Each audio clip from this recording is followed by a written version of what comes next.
Hello everyone, welcome back to my channel Ruma Brahma blogs.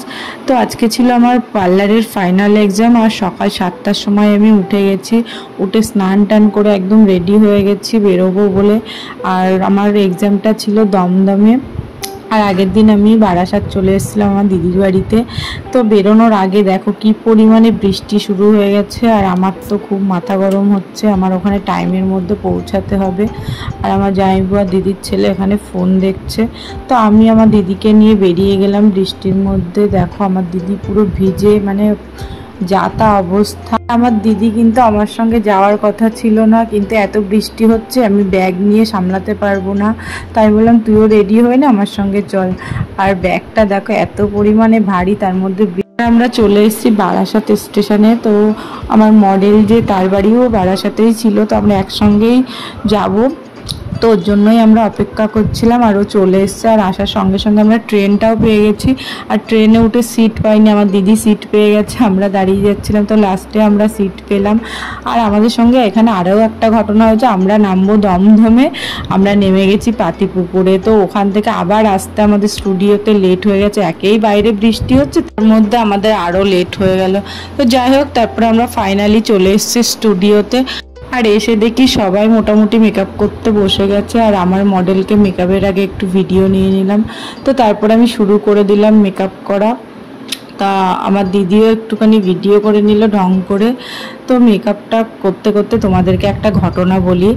এই যে আমি যাকে নিয়ে এসেছি, ও অ্যাকচুয়ালি প্রফেশনাল মডেল না, ও আমার একটা বান্ধবী। ও আমাকে অনেক হেল্প করেছে, সেটাই আমি তোমাদেরকে শেয়ার করছি। তা আমি আমার ননদকে বলে রেখেছিলাম যে আমি ফাইনাল এক্সামের দিন আমি কোনো মডেল নেব না, আমি তোমাকে নিয়ে যাব। তো আমার ননদ বলেছিল ঠিক আছে তাহলে আমিই যাব, তাহলে কাউকে তুই বুক করিস না। তাই আমি বললাম ঠিক আছে, আমি তাহলে তোমাকে নিয়ে যাব। তো ও মানে ওকে আমি 1 মাস আগে থেকেই বলে রেখেছিলাম। এবার ওর হঠাৎ করে আমাকে এক্সামের আগের দিন না, তার আগের দিন আমাকে হঠাৎ করে ফোন করে বলছে আমার একটা প্রবলেম হয়ে গেছে, আমি যেতে পারবো না। তো আমি বললাম কি প্রবলেম? তা ও আমাকে বললো এই প্রবলেম। তা খুবই ও অসুবিধার মধ্যে পড়ে গেছিলো। ওরও দোষ না, মানুষের কখন কি হবে সেটা তো কেউ বলতে পারে না। তো যাই হোক, তা আমি ভীষণ টেনশানে পড়ে গেছিলাম। তো আমি তখন মডেল খোঁজা শুরু করে দিয়েছি সেই রাত্রেই। তো তখন আমার এটা হলো অ্যাকচুয়ালি আমি একটা বিয়ে বাড়িতে গেছিলাম, সেখান থেকেই আমার বান্ধবীর মতো হয়ে গেছিলো। তো ওর সঙ্গে 1 বছর মতো আমার কথা হয়নি।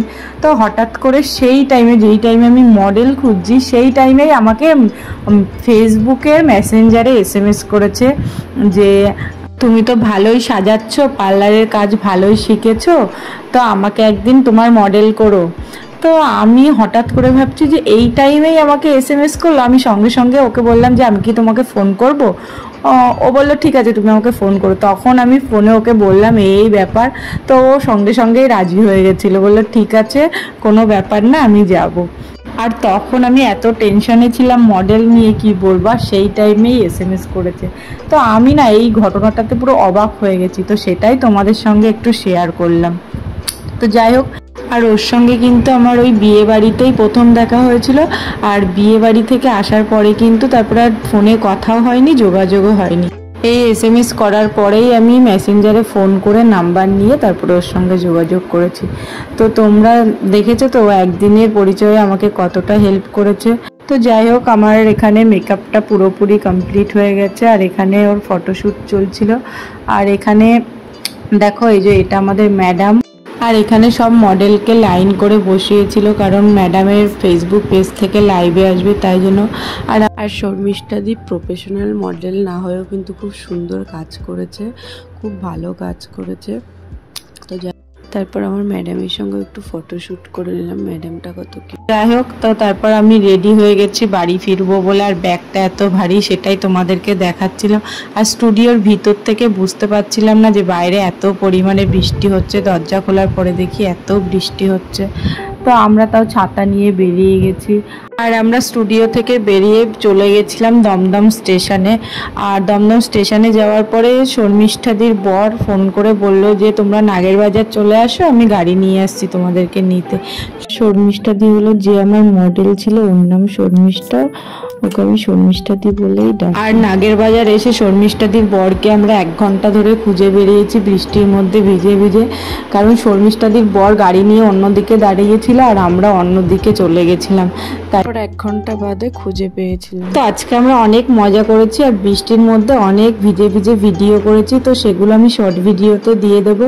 তো আজকের মতো ভিডিওটা এইটুকুনি। যদি ভিডিওটা ভালো লাগে তোমরা অবশ্যই চ্যানেলটাকে সাবস্ক্রাইব করে দিও আর সবাই ভালো থেকো, টাটা।